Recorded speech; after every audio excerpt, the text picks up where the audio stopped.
All right, welcome to chapter 29. Modernism. Is it going to explode? This is actually one of my favorite chapters as it encompasses a lot of movements. However, we will have to move pretty quick just to keep this lecture in a timely manner. Um, what you're going to be looking at is a lot of isms happening at the same time. You're going to be seeing how artists are sort of reacting to the world as it sort of stews in chaos with both world wars. As you can tell, we're going to end at the Second World War, and this is going to be a major shift in the entire art scene in the world as we move from Paris and France to the United States. And a lot of this is covered in chapter 28 as well, so that you're going to see a little bit of the similar dialogue, but I'm just going to sort of jump in on these pieces and kind of give you the highlights and try not to spend too much time on anything in particular. Right at the turn of the century, we've already have established photography, and I've probably said it before, but this really is a gateway for painters and artists to now do things that are not about realism. They're not about trying to depict even the world around them as much as they are just interested in formal elements. So in this particular case, we have the Fauvism, which is one of many movements that's about avant-garde, which is questioning the status quo. And really, that's sort of the theme to get out of modernism in art. It is modernism is all about challenging the status quo and moving us completely away from sort of a classical ideal into something that is more about personal expression, something that's more about, like I said, the formal elements, and really a lot of experimentation within the arts. Please always check out the films listed there. That'll help with some of the time. But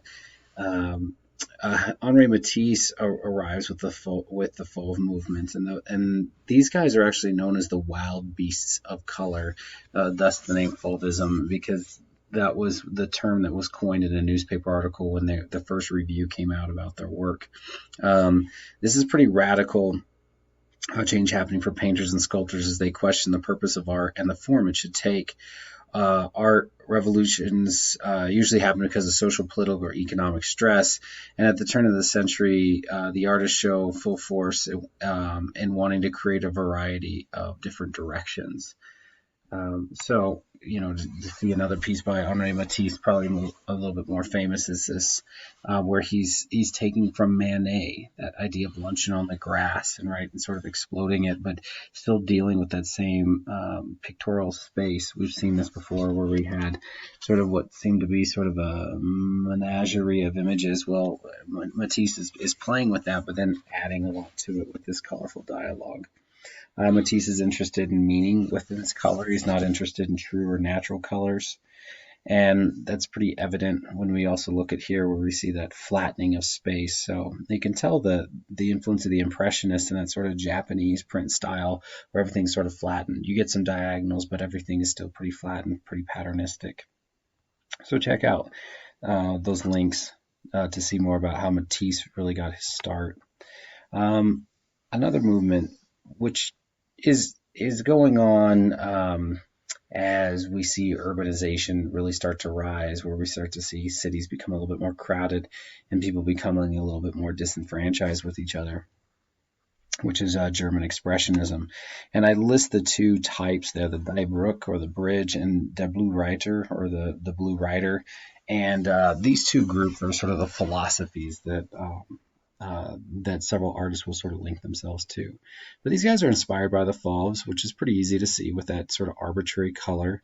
The Die Brücke protested hypocrisy and materialistic nature and those in power, while we'll get to the Blue Rider group in a second, but both these groups tried to show sort of the tension in Germany leading up to World War One.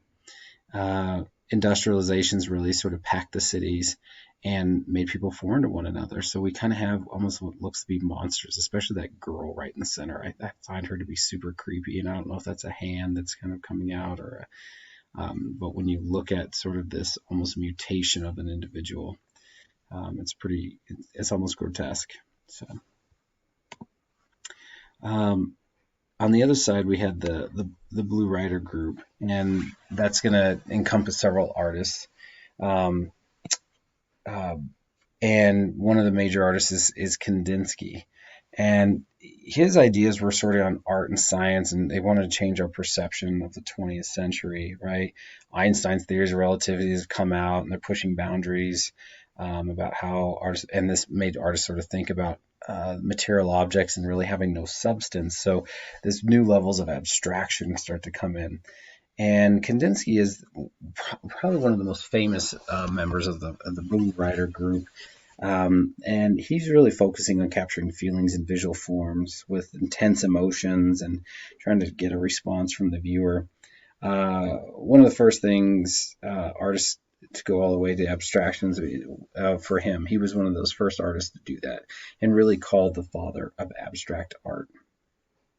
He was inspired by spiritual Buddhist teachings and philosophical beliefs, and so a lot of like how he's painting is sort of in a meditative way.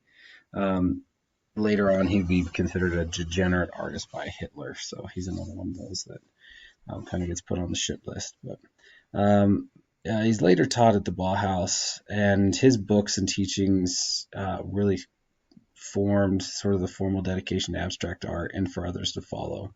So he's a pretty big character for us. Another German artist, one of my favorite of all times, absolutely love, is Kathy Kollwitz. Um, Amazing draftsperson and is really known for her prints.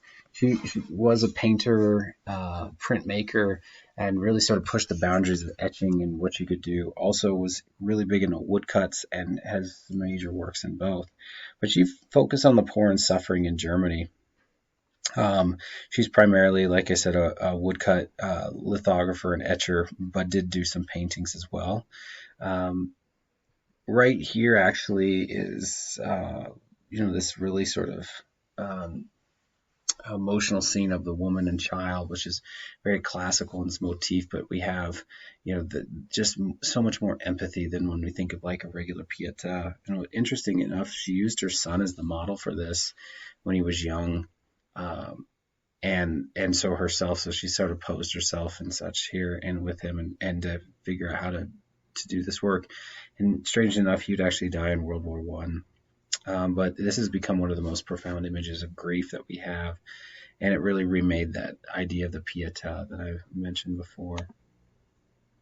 Um, Egon Schneel is actually not really associated with any German expressionist group, but however, he's German and he's during the time of German expressionists.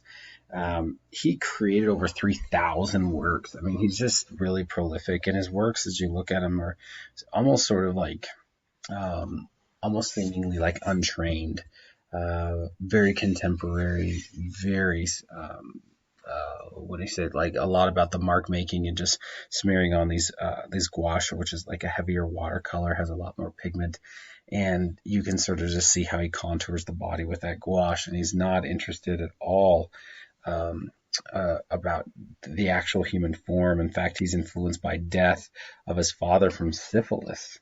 That's where a lot of his work comes from, is sort of the degeneration of an individual and then death. And he was actually jailed for his work a lot of times because this stuff was considered pornography at the time. And he would actually die at a very young age too, but from the Spanish flu when he was only 28. But he's really displaying the nude here, not as heroic, but of suffering and pain. So very different than what we normally see of it when we're talking about the human nude, not just the human form. And that's where he's really made his mark on life within his work. Primitivism. Now, this work actually sometimes gets called cubism, but it's not. It's proto. It's the piece that really leads Picasso to further investigate with George Braque about cubism, and it's called primitivism because we see these couple other figures over here that are masks, cultural masks, and we know of his dealings where he's living in Paris. He has a friend actually working at the museums. And there's a story where actually they believe that maybe these masks were stolen by the friend for Picasso, or he was able to procure them. Um, in a sort of roundabout way for him to be able to paint and work from. But Picasso's breaking from tradition and is using other cultures, even though it's a terrible term to think of it as primitive, but that's where the term comes from. But he's using these other cultural objects to sort of reinvent his own compositions. These masks are from Africa, the two that we see on the right. And because of that, and if you ever see African masks, there's a lot of geometry that goes into them. And so he's using those harsh planes of geometry to break down the face and the subjects. And really sort of we're seeing them from different views at the same time. What we do know about this work by the title and the place from that period is that this is a street that is full of prostitutes. And so he's not hiding the fact. He's not trying to even be cheeky about it. He's just saying, yeah, here's these people. We know that the women on the left are also come from Iberian sculptures. So it's really interesting how he's taking a place and taking something truth, but then completely distorting it with these other cultural objects. But this is a pre-Cubist work, and he actually did not show this and hid it under his bed for more than a year. Kind of ashamed, didn't really know what to think of it, and then through the encouragement of friends that he showed it to, he kept going with it. So, and from there we get Cubism, and I listed the history for you, and it's created by Picasso and Braque, and Braque doesn't really get known a whole lot. He actually does fight in World War One, kind of shell shocked from that, and we don't really hear a lot about him afterwards. But Cubism itself, is that breaking further down and deconstructing of an object to get away from representation, but while still using it as sort of a formal underlining, and of course it's known by its geometry. So strangely enough, Matisse is credited for the name, and Matisse and Picasso would become sort of not bitter rivals. They were more friendly rivals, but they would sort of banter back and forth to each other the rest of their lives. Some of the works that Picasso did, he actually would bring in real objects. So this piece here is sort of pushing the boundaries more because we're seeing works now that have, this has rope and some of the caning from a chair in it. And that's pretty odd at this time. We won't see that really happen again until Rauschenberg does it again in the 40s, 50s, and into the 60s. So. Picasso's most famous piece, the one that you need to watch the film on, and there is even more films on your Moodle shelf for several of the other artists. You do not have to watch them all, just pick the ones that you want to see, but there's some really good, interesting films on there. But this is the most iconic work called Guernica, and Picasso's Guernica, if you ever get a chance to see it, please do so, but it is still considered the most famous protest piece around, and what happened was that Spain had sided with the Nazis by basically saying, yeah, we're not going to oppose you or fight you, or, sort of, and they kind of gave up. And there was a town called Guernica, and the Nazis asked if they could use it as a bombing test, and the Spanish government agreed. So this town was bombed by Nazis to test their bombs, and so Picasso did this piece to talk about that incident. And we have that once again, another Pietà figure. We have this like all-seeing eye that's also a lamp, and we just have a lot of dismemberment. So it's taking his Cubist style, but even pushing it even further, because this is no longer Cubism. It's just using sort of the Cubism structure to just sort of break down the composition once again and sort of slash at it and break it apart. Cubist sculpture, so we have it going, happening as well. Julio Gonzalez, it's really interesting. He actually reduces the subject to lines, shapes, and planes. And so, woman combing her hair, and you can actually see sort of the hand right here into the brush, and then here's the hair that comes up, the face just ever so much, the body, the way it arcs, and you can imagine sort of that pulling of the hair and pulling it down. So we do see Cubism experimented with in a lot of styles. Julio is actually a friend of Picasso's, and starts working with prefabricated metal, rebar, sheet metal, which is pretty new to the time, but that's what he and his family did as sort of trades. Um, Another ism, futurism. So as the world is sort of expanding so quickly, artists want to show that movement. And so you see a group of artists that show that movement by adding in several lines, right? They're very interested in sort of giving sort of that pace. And this is pretty much strictly an Italian movement. It started literary with a lot of writing, but really they wanted a revolution in Italy and wanted sort of a new enlightenment. And the futurists kind of are weird because they actually champion war. Like they wanted war to sort of reset the clock on culture and on art and everything. So I think there's one why we see a lot of interesting works from it, but it really did not stick around, probably because of those theories. And they wanted to destroy museums and centers of culture, which I find very funny because now their work is a part of it. So how would we know of their work if they would have actually ended up doing what they said they were going to do with destroy these pieces? But they're just showing the speed at which society and the world are changing. One of the most famous pieces is this one by in Unique Forms in Space, and just watch the link on Futurism. That'll give you even more clear understanding of it. A piece that's also very famous and really where Duchamp gets his name is it's considered a futurist piece because of the way the lines and stuff are breaking, but he's French and so he's using that style, but this is called Nude Descending a Staircase, and the first time that we see Duchamp sort of come about. Duchamp, though, will really make his name in what is called Dada.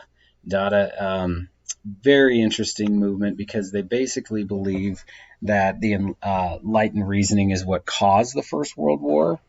And so with all the insanity going on, they wanted to create work that was meaningless in content. They wanted more of a state of mind than an obvious style. So works are just sort of going to jump around. And I have two links there for you, one about this piece and then one about Dada itself to give a little bit more of idea. But they really were looking at the nonsensical. The rumor or the story that has how they even came up with their name was that they threw a knife at a French dictionary and the tip of the knife where it ended was on the word Dada. So that's where it comes from. So there's so much about no consideration and care about it. And they were just challenging, once again, using that avant-garde sort of way, but to say, well, is this art? Are we going to accept this as art? Well, what about this? What about this? So they continue to push those boundaries. Another artist who gets lumped in as a Dadaist, but really is a kind of ahead of her time is Hannah Hawk. And she's using this photo collage method, which came really from the Cubists. They were using some of that, but she called this photo montage. So she's not just putting images together, she's using only images specifically to get that meaning across. And it's all made from printed materials. So she's not altering by adding paint or putting anything over like the Cubist did. She's just using the exact idea. But we begin to see, right in here that Dada, right, sort of. So we see it again and again. So she gets lumped in there with it, but really she kind of starts her own style, which I think is kind of like early pop art in my opinion. Her images show satire, they're chaotic, they're contradictory, she juxtaposes things. She's one of the earliest feminists, as a lot of her works will talk about how women are treated. But they really carry a very strong social commentary, which is not what the Dada artist wanted to do. So that's why I feel like she's a little bit outside of their bubble. All right, so primitive and constructivism. This is pretty much Russian movements, and what they really sought utopian ideals. Both believed that art could help humanity improve it. And Kazimir Malevich is actually the father of suprematism, and he called his new abstract way it's of having pure feeling, and this is to convey supreme reality of the world. So trying to create this utopian idea universally, and the only way he'd use it, and he would use this that what we call sort of the quadrilateral family, right? Anything with four sides, and rejected the objective world and used these squares and quadrilaterals to create sort of a sense of unity. After the revolution that Lenin and the communism hadn't put them in power in Russia. Um, Russia then wanted to sort of like wipe out past traditions and start anew, right? And eventually this work would not be accepted by the Communist Party because they wanted practical art, right? So this was just a little too new to them, and they wanted to go back to earlier ideals. So it didn't last very long. The constructivists, and this is an example of this, right, is actually this is a mock-up sculpture that's going to be used as a diagram, but this is actually was destroyed, this piece here, and so we only have the photo of the original, but would be recreated later. You can still see it in museums today, but this is designed for a Russian building that never got built, because as you can imagine, when Stalin came in, he wanted something that spoke more to that tradition, and this was a little bit too far out there. All right, United States, and here we go. So I like this old image. This is just so cool. But yeah, Detroit at the time. Anyway, so what really happens is we have what's called the Armory Show. And the Armory Show was put together and exhibited in New York City. In fact, the show still exists today, even though its benefactors are different. But this was a traveling exhibition, and when it hit New York City was the first time that most American artists had ever seen Cubist works, that had ever seen the works of Duchamp or Picasso. I relate them there. And so this was just a huge spark for what the art world was doing and looking like. And so from there we had different sort of teachings. We had different sort of schools pop up. And one of them, which is called the Ashcan School, and a lot of traditional artists call it the Trash Can School, just because they were out in the streets painting. But what they saw was that you had to be true to your subject. And probably the most influential art teacher, it's funny, you usually don't hear about the art teacher's rise to status, is Robert Enri. And he really sort of brings the teachings. In fact, there's a great book on called The Art Spirit, and it's great, where he just talks about, you got to be a part of the experience, you got to be outside doing these things, and he's pushing these artists to do that. And so we have, and I put the other terms there, like the apostles of ugliness and stuff. But these students that followed Henry in his teachings became the biggest artists the first big artists that the United States ever had. And they're called John Sloan and the Eight, or the Ashcan School. So huge inspiration on my life. And from that is Stuart Davis, which this doesn't look anything like the earlier, but he actually did study under Henry. He was majorly influenced by Cubist work, and he set off to sort of create his own. So he's using, you can see here, Lucky Strike tobacco, and using that sort of like almost pop art, right? He's doing things that we won't see again until Andy Warhol. So he's kind of ahead of his time. But this is actually my most famous and inspirational artist in my life.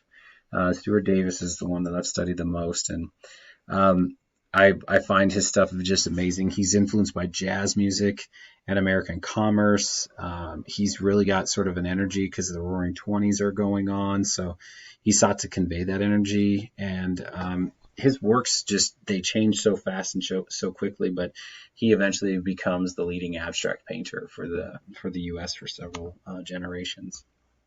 Another artist at this time that comes out, which we do not associate with this type of work, is George O'Keeffe. She got her start in New York, like most, before she ever moved out to Santa Fe and Taos area to do the paintings that we know of flowers and skulls and such. But she's a part of what is really sort of like the precisionist movement, which is where they're showing the urban environments, and we can see that like harsh geometry that's going there. It's not about expression. They're showing exactly what's going on. But she married a photographer named Alfred Stieglitz, who is also pretty predominant, and we'll see his work when we get to photography. So also, for other groups, we have like what's considered the Harlem Renaissance, which it encompasses a lot of major names. But for the artists on their side, they're also influenced by Cubism, and they set out to create sort of these historical images to sort of put African Americans in the narrative and show that. Aaron Douglas, a lot of his pieces are actually murals that are still installed, like in the New York Public Library and such. But he's actually from Kansas and settles in New York and gets a part of the scene, and it's just quite amazing, what sort of happens during this time. The 20s were great for that, and sort of the sense of getting people out.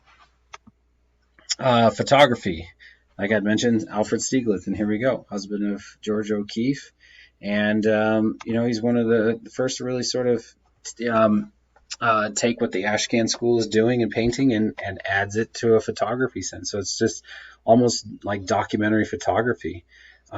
He's using it to a little bit more of an expressive medium, though, not journalistic. So this isn't necessarily telling a story. It's giving a snapshot of an event. And it sort of just changes the way that we start looking at a scene, right? They didn't necessarily have any more purpose behind it besides what's being shown. Another one of those photographers is Edward Weston, which when you look at this, you wouldn't know right off the bat until you read the title of this, just a bell pepper, right? And he's realizing, I'm going to use photography and set the stage. I'm going to bring just these normal objects into my studio and light them until I can get sort of a difference. And so he's truly drawing with the light and just needing a camera to capture those compositions. So pretty amazing stuff. Architecture. Frank Lloyd Wright is the biggest name and will remain that. And so check out that Canopy film. He's very influential. This is the Roby House. I love that, even though it has no relation to me. I sometimes try to claim it just to sound cool. But he used a lot of inspiration from the landscape in the Midwest Flatlands where he's from. He abandoned sort of the symmetry in design and within houses and focused on a lot of the light and the functional space of the interiors. So here we sort of just see how this thing kind of almost blends in with the landscape. In other ways, we have things that stick out of the landscape, like Art Deco and that movement. And this is the most iconic Art Deco piece. Check out the video to talk about Art Deco, a little bit more of like about sort of the craft of things in ways we'll see, like Tiffany glass and such also continue in the Art Deco movement, even though they were more like Art Nouveau, but you'll see it continue. All right, we're going to stop there, and then I'm going to get back with part 2 here in a sec.